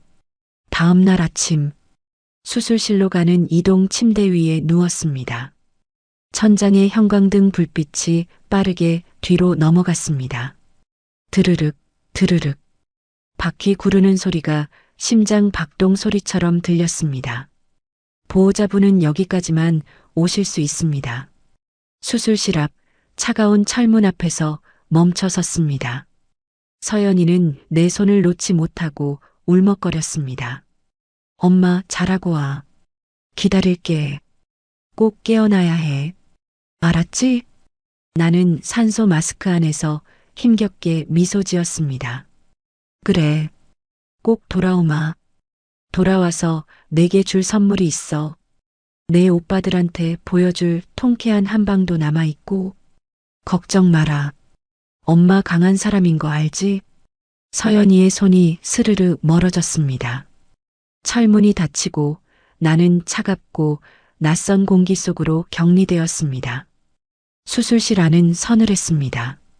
초록색 가운을 입은 사람들이 분주하게 움직이고 기계들이 삐삐거리는 소리를 냈습니다. 환자분, 이제 마취 들어갑니다. 숫자 10까지 세세요. 차가운 약물이 혈관을 타고 들어오는 느낌이 났습니다. 하나, 둘, 셋. 눈꺼풀이 천근만근 무거워졌습니다. 의식이 흐려지는 와중에 마지막으로 떠오른 건 서연이의 얼굴이었습니다. 그리고 가방 속에 숨겨둔 30억 통장. 내가 다시 눈을 뜰 수 있을까? 만약 이대로 죽는다면 그 통장은 영영 쓰레기가 되는 건데. 아득한 어둠이 나를 집어삼켰습니다. 깊고 깊은 무의식의 바다로 나는 가라앉았습니다. 비, 비, 비. 규칙적인 기계음이 멀리서 들려왔습니다. 나는 짙은 안개 속을 헤매고 있었습니다. 안개 속에는 젊은 날의 내가 생선 비린내를 풍기며 울고 있었고 어린 영수와 영철이가 내 치맛자락을 잡고 보채고 있었습니다. 엄마 배고파? 밥 줘. 돈 줘. 아이들의 목소리는 점점 굵어지더니 어느새 양복 입은 사내들의 고함으로 변해 나를 옥죄어 왔습니다. 돈 내놔. 내 목 내놓으라고. 신음과 함께 눈을 떴습니다. 흐릿한 시야 속으로 하얀 천장이 들어왔습니다. 목이 타들어갈 듯 말라 있었고 가슴에는 묵직한 돌덩이를 올려놓은 듯한 통증이 느껴졌습니다. 엄마, 엄마, 정신이 들어? 서연이의 목소리.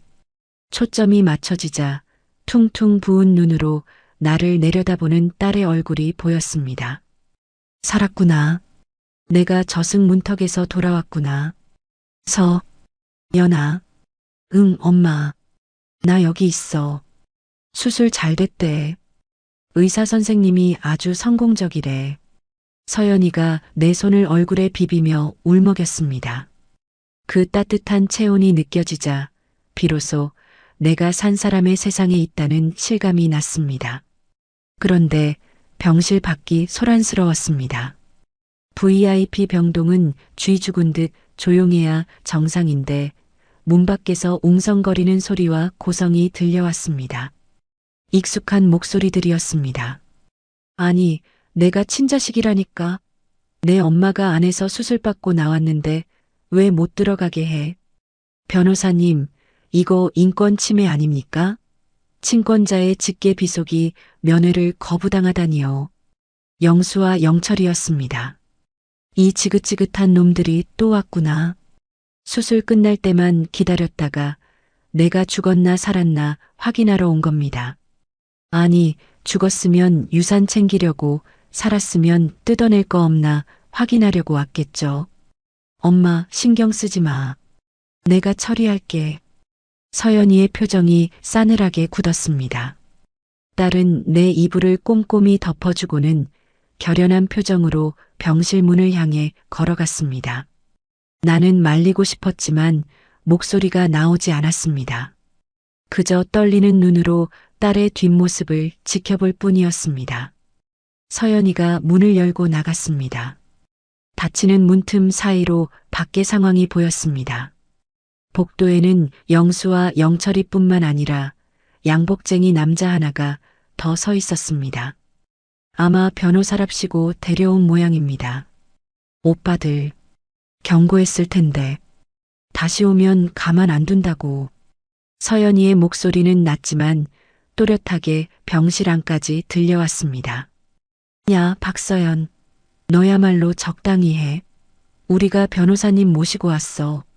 법적으로 자식이 부모 만나는 거 막을 권한 너한테 없어. 그리고 어머니 재산 관리 내가 독점하는 것도 불법이야. 영수가 의기양양하게 소리쳤습니다. 변호사라는 작자가 옆에서 거들었습니다. 박서연 씨 되십니까? 형법상 친족상 도례는 적용되지 않더라도 민법상 부양 의무자로서의 권리는. 변호사님, 법 좋아하시죠? 그럼 이건 어떻게 설명하실래요? 서연이가 품에서 서류 봉투 하나를 꺼내 들었습니다. 그리고 그 안에 든 종이 뭉치를 영수와 영철이 면전에 휘날렸습니다. 이게 뭐야? 영철이가 바닥에 떨어진 종이 한 장을 주워 들었습니다. 2015년 어머니 전세금 5억 가져가면서 쓴 각서. 이 돈을 마지막으로 더 이상 어머니에게 금전적 요구를 하지 않으며 부양의 의무를 다하지 않을 시 상속권을 포기한다. 인감도장 찍혀 있네. 공증도 받았고. 나는 침대에서 숨을 멈췄습니다. 맞습니다. 10년 전 영수가 전세금 해달라고 떼를 쓸 때 내가 혹시나 해서 받아둔 각서였습니다. 그걸 서연이가 어떻게 찾았을까요? 그리고 이건 오빠 영철이 오빠가 3년 전에 쓴 거. 가계 보증금 1억 지원받는 조건으로 이후 어머니 재산에 대한 일체의 권리를 주장하지 않겠다. 기억나지? 영수와 영철이의 얼굴이 사색이 되었습니다. 그들은 잊고 있었을 겁니다. 돈 받을 때는 급해서 지장이고 도장이고 마구 찍어줬지만 돌아서면 까먹는 게 그놈들 습성이니까요. 하지만 서류는 거짓말을 하지 않습니다. 이 각서들이 법적 효력이 있네 없네 따지고 싶으면 따져봐. 대신 이 내용 언론에 다 공개할 거야. 베스트셀러 작가 박서연의 오빠들, 알고 보니 늙은 노모 등골 빼먹은 불효자들. 기사 제목 잘 뽑히겠네. 영수 오빠 회사에서 승진 심사 앞두고 있다며? 영철이 오빠 새 사업 투자 받으러 다닌다며? 이게 터지면 어떻게 될까? 서연이의 공격은 매서웠습니다. 단순한 감정 싸움이 아니었습니다. 놈들의 아킬레스건인 사회적 체면과 돈줄을 정확하게 겨냥하고 있었습니다. 아, 너 진짜 독하다. 영수가 부들부들 떨며 물러섰습니다. 변호사라는 남자도 상황이 불리하게 돌아가는 걸 감지했는지 슬금슬금 뒤로 빠졌습니다. 독한 건 내가 아니라 오빠들이지. 엄마가 수술실에서 죽을지도 모르는데 밖에서 유산 계산이나 하고 있었잖아. 그게 사람이 할 짓이야? 서연이는 한 발자국 더 다가갔습니다. 마지막 경고야. 당장 꺼져. 그리고 다시는 이 병원, 아니 엄마 근처에 얼씬도 하지 마. 만약 또 찾아오면 그때는 이 각서 들고 내가 먼저 소송 걸 거야. 부양료 청구 소송부터 과거 증여재산 반환 소송까지 할 수 있는 건 다 해서 오빠들 빈털터리로 만들어줄게. 나 돈 많아. 변호사 10명도 쓸 수 있어. 돈. 그들이 그토록 좋아하던 돈의 힘으로 서연이는 그들을 짓밟았습니다. 아이러니하게도 그들이 무시했던 막내딸의 성공이 그들을 심판하는 가장 강력한 무기가 된 것입니다. 가자, 형. 얘 진짜 할 것 같아. 영철이가 겁에 질려 형의 소매를 끌었습니다. 영수는 분해서 어쩔 줄 몰라 씩씩거리면서도 결국 꼬리를 내렸습니다. 서연이가 가진 돈과 여론이라는 무기가 너무나 강력했기 때문입니다. 두고 보자. 박서연, 너 나중에 후회할 날 올 거다. 비겁한 패배자들의 단골 멘트를 남기고 두 아들은 도망치듯 복도 끝으로 사라졌습니다. 변호사도 굽실거리며 그 뒤를 따랐습니다. 서연이는 그들이 사라진 엘리베이터 쪽을 한참이나 노려보더니 보안요원에게 고개를 숙여 인사하고 병실로 돌아왔습니다. 문이 닫히는 순간 팽팽했던 딸의 어깨가 축 늘어지는 게 보였습니다. 후. 서연이는 문에 기대어 긴 한숨을 내쉬었습니다. 독한 척, 강한 척 했지만 오빠들과 싸우는 게 왜 힘들지 않았겠습니까? 피를 나눈 형제에게 독서를 퍼붓고 협박을 해야 하는 심정이 오죽했을까요? 딸의 떨리는 손이 보였습니다. 나는 가슴이 미어졌습니다. 서연아.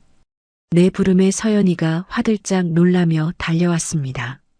언제 그랬냐는 듯 표정을 싹 바꾸고 환하게 웃으며 내 손을 잡았습니다. 깼어? 다행이다. 아, 밖에 좀 시끄러웠지? 옆 병실 사람들이 싸우나 봐. 내가 조용히 시켰어. 이제 괜찮아. 거짓말. 자기가 다 막아내고선 엄마 마음 아플까봐 옆 병실 핑계를 댑니다. 저렇게 속 깊은 아이를 두고 내가 무슨 짓을 하려 했던가. 나는 힘겹게 손을 들어 딸의 뺨을 어루만졌습니다. 아니다. 다 들었다.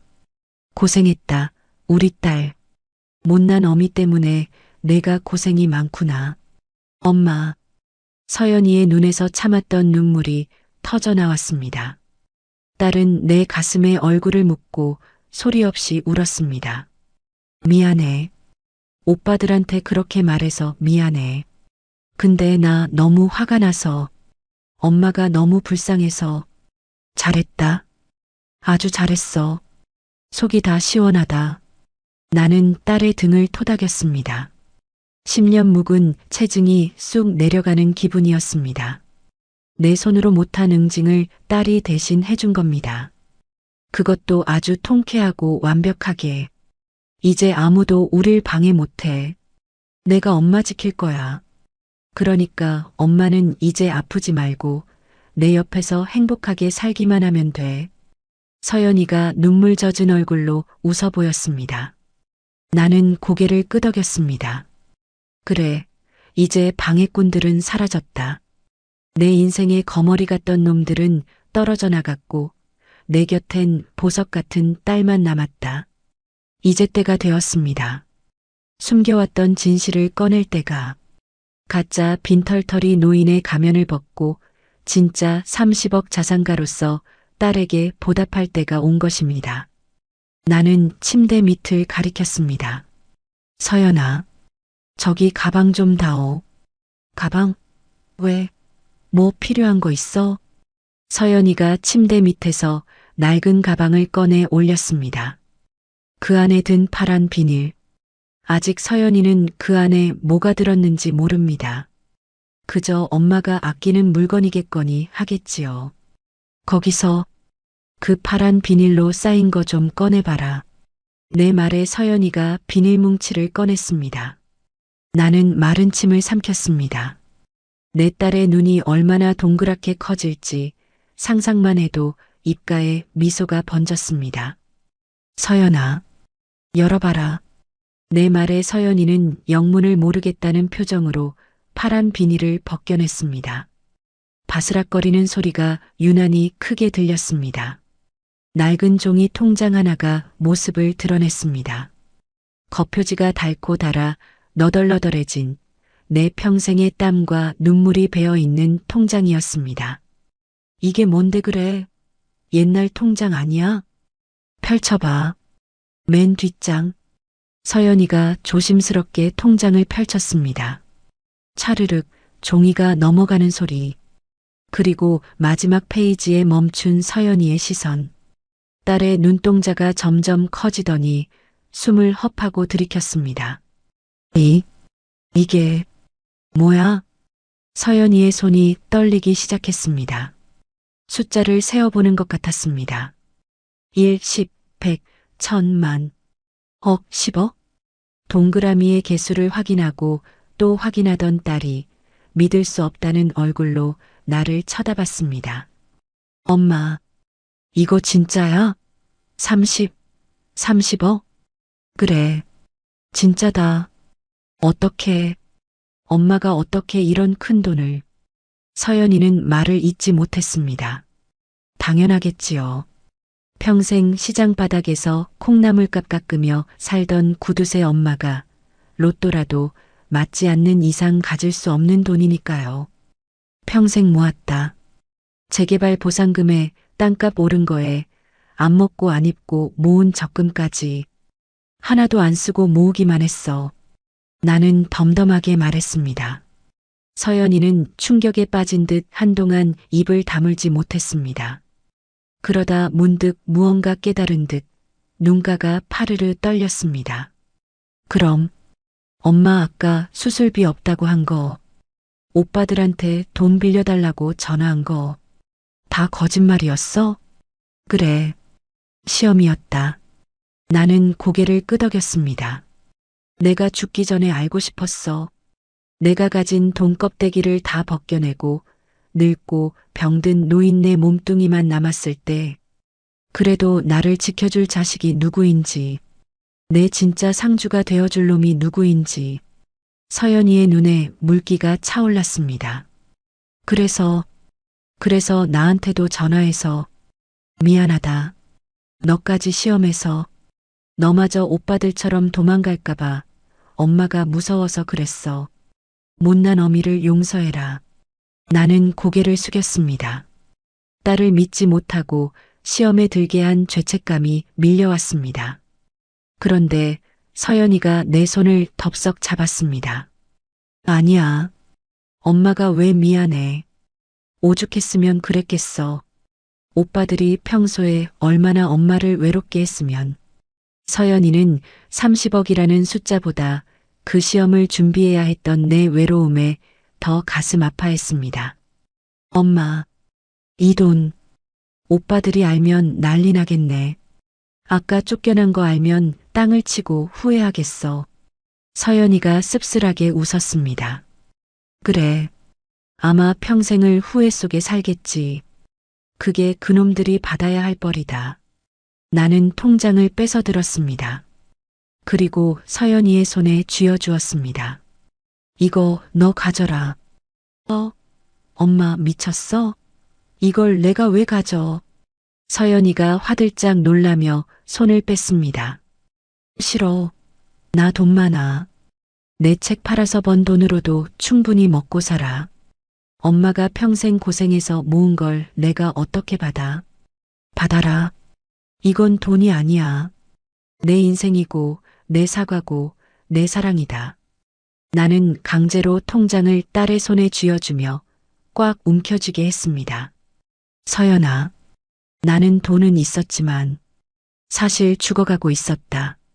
외로워서, 억울해서, 사람이 그리워서. 그런데 내가 문을 열고 들어온 순간 나는 살았다. 내가 내 손을 잡고 병원으로 뛰어올 때, 내 똥 묻은 속옷을 빨아줄 때, 오빠들한테 소리치며 나를 지켜줄 때, 그때 나는 30억보다 더 큰 부자가 된 기분이었다. 내 목소리가 메어왔습니다. 돈은 사람을 편리하게는 해주지만 행복하게는 못 해주더라. 근데 너는 나를 행복하게 해줬어. 그러니까 이 돈은 내가 받아야 마땅해. 이걸로 더 좋은 글 쓰고 더 멋진 작가가 되라. 엄마처럼 째째하게 살지 말고 세상 사람들한테 베풀면서 멋지게 살아. 서연이는 통장을 쥔 채 하염없이 눈물을 흘렸습니다. 엄마, 엄마, 왜 우냐, 바보같이. 이제 부자 됐는데 웃어야지. 우리는 서로를 끌어안고 한참을 울고 웃었습니다. VIP 병실의 화려한 조명 아래서 30억 통장은 그저 종이 쪼가리처럼 침대 위에 뒹굴었지만 우리 모녀의 마음은 그 어느 때보다 꽉 차올랐습니다. 수술 후 석 달의 시간이 흘렀습니다. 엄마, 빨리 와. 비행기 놓치겠어. 인천공항 출국장. 서연이가 저만치 앞서가며 손을 흔들었습니다. 선글라스를 끼고 트렌치 코트를 입은 모습이 영락없는 스타 작가 포스였습니다. 나도 질세라 부지런히 걸음을 옮겼습니다. 예전 같으면 가슴이 아파 걷지도 못했겠지만 수술이 잘 된 덕분에 몸이 가벼웠습니다. 서연이가 사준 화사한 스카프를 두르고 명품 가방을 맨 내 모습은 누가 봐도 귀부인이었습니다. 아이고, 같이 가자. 내 나이가 70이다. 이거 사. 70이 뭐 어때서? 요즘은 인생 70부터라잖아. 우리 유럽 가서 왈츠도 추고 와인도 마시고 다 할 거야. 서연이는 내 팔짱을 끼며 까르르 웃었습니다. 우리는 난생 처음 해외여행을 떠나는 길입니다. 목적지는 스위스. 알프스 소녀 하이디가 뛰놀던 그곳으로 갑니다. 30억? 그 돈은 서연이가 만든 이정순 장학재단에 기부하기로 했습니다. 가난해서 공부 못하는 아이들, 그리고 자식에게 버림받은 독거노인들을 돕는 데 쓰기로 했죠. 물론 여행 경비 정도는 남겨뒀지만요. 영수와 영철이 소식은 가끔 들려옵니다. 영수는 승진해서 누락되고 빚더미에 앉아 이혼 위기라더군요. 영철이는 사기까지 당해서 찜질방을 전전한다고 합니다. 그놈들이 찾아와서 어머니 한 번만 봐주세요 하고 빌었지만 나는 문도 열어주지 않았습니다. 서연이가 고용한 변호사가 접근금지 가처분 신청을 내서 얼씬도 못하게 막아줬거든요. 매정하다고 해도 어쩔 수 없습니다. 그게 그들이 선택한 결과니까요. 비행기가 활주로를 박차고 날아올랐습니다. 창밖으로 작아지는 서울 시내를 내려다보며 나는 지난 날을 회상했습니다. 비 내리던 그 밤 30억 통장을 품에 안고 죽으려 했던 그 비참했던 노인을 만약 그때 서연이가 오지 않았다면 만약 내가 돈을 끝까지 숨기지 않고 아들들에게 줬다면 생각만 해도 끔찍합니다. 엄마 무슨 생각해? 서연이가 샴페인 잔을 건네며 물었습니다. 나는 빙그레 웃으며 잔을 부딪혔습니다. 아무것도 아니다. 그냥 참 좋다. 살다 보니 이런 날도 오는구나 싶어서 서연이가 내 어깨에 머리를 기댔습니다. 따뜻했습니다. 30억짜리 수표보다 명품 코트보다 더 따뜻한 온기였습니다. 돈은 있다가도 없고 없다가도 있는 것입니다. 하지만 진심은 한번 잃어버리면 영영 되찾을 수 없는 보석입니다. 나는 그 보석을 지켜냈습니다. 그리고 그 보석이 나를 지켜주었습니다.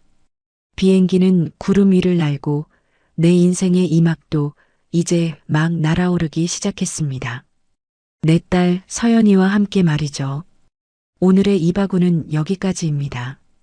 끝까지 함께 해주셔서 감사드리며 구독과 좋아요 눌러주시면 놀라운 인생 사연들을 누구보다 먼저 무료로 만나보실 수 있습니다.